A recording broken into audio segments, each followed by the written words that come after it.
Thank you so much for joining us today. Oh, my pleasure. My pleasure. How are you? Jared, you've played Stoic for 15 years. What does it mean to you? Why do you keep coming back? And are you Stoic?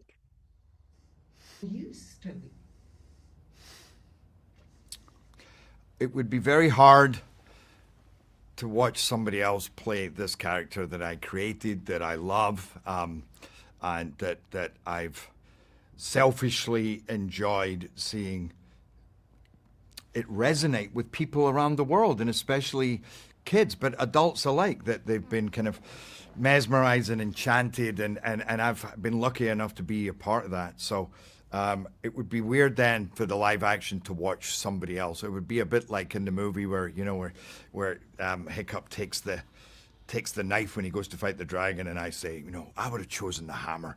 That's what I would have been like. And am I stoic? There's definitely, I guess there's parts of me in every role I play, but I think there's a lot of me in stoic. I think that kind of that bigness, that energy, that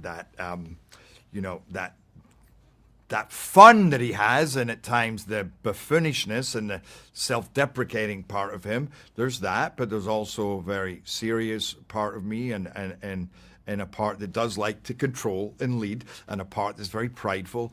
But I think what I found more in the live action were the weirdly the quieter, the struggles that I found in Stoic, that I think maybe I was very connected to as a person. The contradictions in one's life.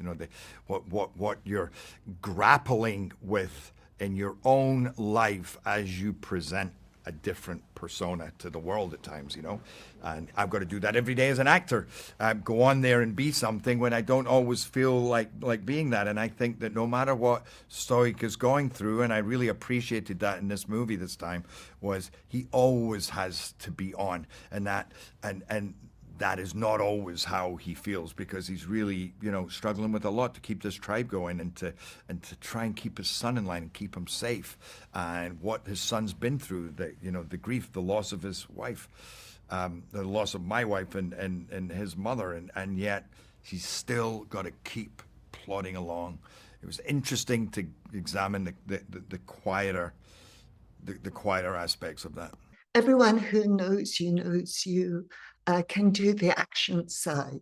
But those of us who have followed you for years, dear Frankie, Phantom of the Opera, your recent action movies, there's always a moment when you expose your insides and everyone goes, um, what does it take for you to expose that vulnerability to the public? And then how do you manage it at the end of the day?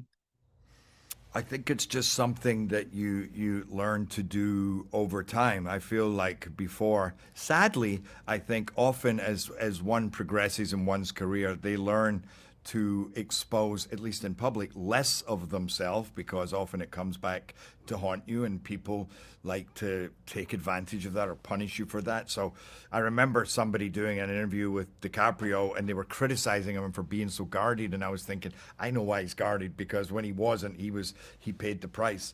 But it is nice to show all the different elements, having played action roles, and then also having played smaller, more dramatic pieces where you get a chance to give more kind of subtle, nuanced performances of one's humanity, one's struggle. And I felt like I could bring all those different performances together, and those experiences together, and bring it into the one role, because really, and I think you really see it in the live action, this is more about somebody being cracked open at the end of the day, and especially because he is so strong and so powerful, that is all the more noticeable and full of feeling, because you're seeing this man who has only identified in the past so much by his greatness and his power, and hiding behind that discipline, and that and that warring spirit,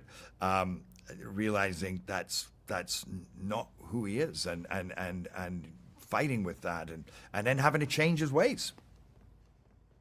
Changing ways, never easy. One could always say that Toothless is the star of this movie. Um, Yeah. you are known for loving animals.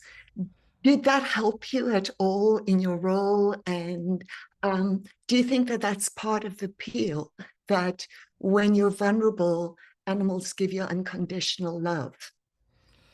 Um, yeah, definitely. I'm an animal lover, big time. And in actual fact, my dog is in the vet right now. She's not well, and I came off the plane from flying for 13 hours and went straight to the vet to see her. I think I mentioned yesterday in those interviews that a lot of my understanding of Stoic is my experience of living a life of hiccup.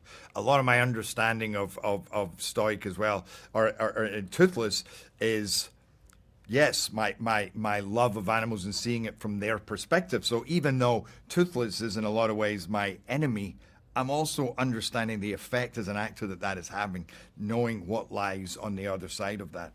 I found those moments with him, even in the quicker moments, were felt very rich and powerful because maybe because me as Jerry knew how awful it was what I was doing to this being, this creature that feels everything that I'm doing, and therefore, in the end, when we have our moment, when I do see him fully as a sentient living being with feelings and courage, and it makes it all the more powerful.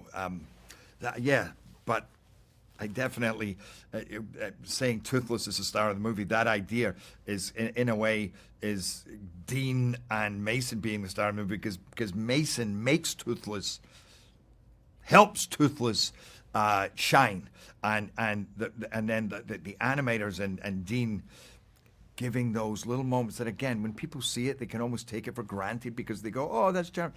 All those moments, every flicker of the eye, every movement had to be created from nothing. As an actor, sometimes we just get to move. You naturally move with the flow and how you feel and what you're wearing, but that has to be thought of like a puff of magic out of nothing by people's minds.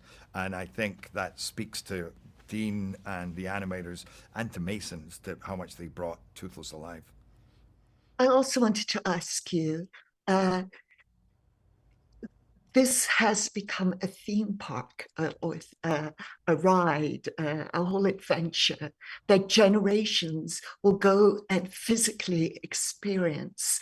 What does that mean to you for your legacy, for you as a human being? One day you'll take your kids on a ride on Stoic. um, yeah, it's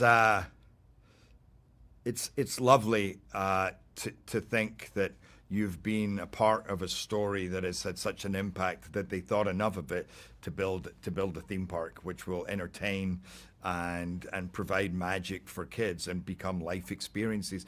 When it's kind of what made me want to act when I would watch performances or go into worlds and I would go, oh, I want to do that. I want to, and that passed down.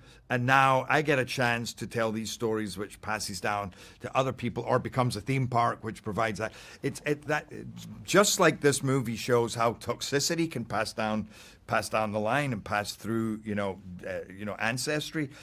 So can magic. So can magic and love and a lot of the more positive aspects of life. So there's a lot of, that's what I love about this film. It doesn't shy away from the challenges and the hardships and the darkness of what the characters go through, but it does really touch into the magic in a way that an audience can experience and come out of there having had a damn good time, but also a little wiser to the world. Maybe walking out there going, maybe I should listen to my kid more, or maybe I should listen to myself more, and embracing my own individualism and uniqueness.